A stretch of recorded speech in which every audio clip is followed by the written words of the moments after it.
Hi, it's Ian from the Postal Hub Podcast. And Marek from Last Mile Experts. And we are the Last Mile Prophets. This is the last word on the last mile. Marek, the other day I posted a question on LinkedIn. The question was, why do people use the phrase reach out? No. I did ask that question. The answer is you shouldn't, by the way. If you are putting thank you for reaching out in your emails, you don't have to say it. There's a bit better ways to say it. I think I might have to revert to you on that one. Oh, Marek, don't make me make you disconnect you. That's just, people, revert. Revert means return to a previous state. Somebody used it in a call with me the other day and it was all I could do to just cling to my sanity and not scream at them to say that's not a word that you use in that context. Parcel lockers in office buildings. People are starting to go back to the office, Marek. Some employers, some pension funds that own shares in office buildings and real estate funds are very keen for people to go back to the office. As people do start to go back to the office, can we come back to this question of should parcel lockers be installed in office buildings? I put this on LinkedIn. Would employees consider parcel lockers for employee use as an employment benefit? I got a lot of responses on it. We're not going to go through them all today, Marek, because life's too short. But there was an interesting discussion from people saying, well, is it really an employee benefit? So let's start from I'll start from the employee side, Mark, and then I'll let you cut loose, shall we say. One of the principles of e-commerce, in my opinion, or e-commerce delivery, is getting the parcel where you want it, when you want it. So do office workers want their parcels delivered to them at work? I'm not sure about the answer to that, Mark. Do you have an opinion? Oh, I do.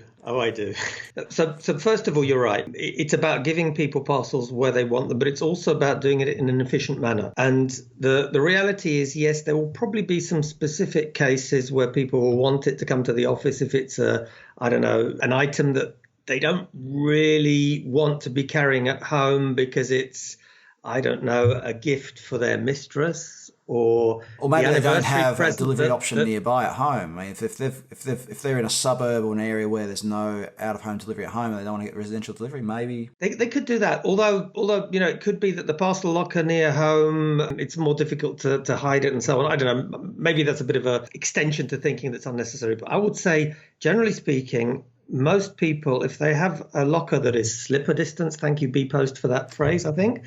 If it's slipper distance, you'll prefer to go to a place really close by because you might be coming back from work on public transport and you don't want to carry a 30-kilogram parcel or even 20 if that's the limitation of your locker. So I think for that reason, slipper distance is better, but I do see a raison d'être for a locker in an office building, and that's for B2B. I can see it as being pretty efficient. You remember the old mailroom type scenario? Imagine that you have a locker and in a very efficient manner without the need necessarily for a complete mailroom, you have a locker. So I can see that as being quite efficient. It fits well with a B2B. It's not 24/7 because it generally won't be and doesn't need to be for B2B, but it's 8 till late, maybe even 7 till late.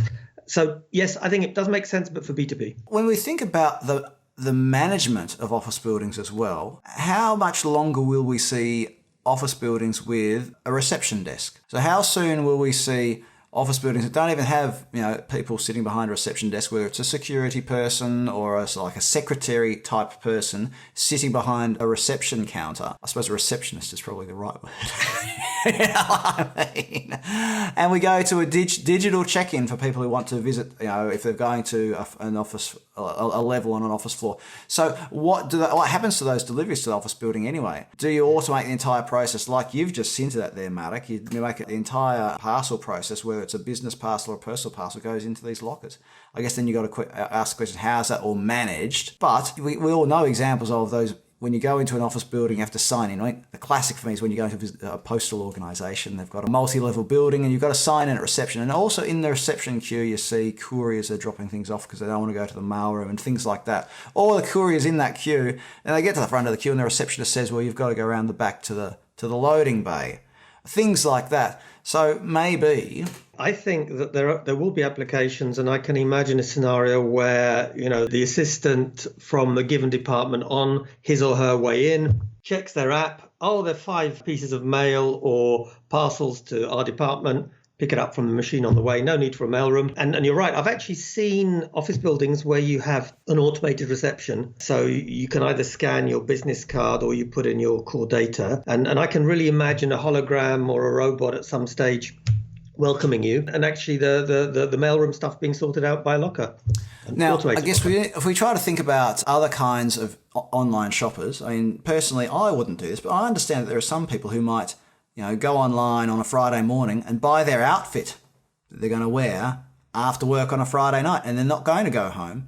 So perhaps, those sorts of shoppers might want something delivered same day, or if you have to go to an after work, one of those awful, people talk about going back to the office and how they're missing people, but do you miss after work functions where everybody has to chip in $5 to buy some terrible present for a co-worker, and then you go to some soulless bar to have a drink with people you've already been forced to spend 8 hours with in the office? Well, imagine if in that situation, you're able to get the present delivered to the office in the parcel. I could see that there might be a use there. I'm not sure how much volume there is in presents for after work drinks. But you know what, Ian? For that sort of on-demand item, you could either have a scenario where you pick it up from a Pudo nearby, which might happen to be at the store that has the item anyway.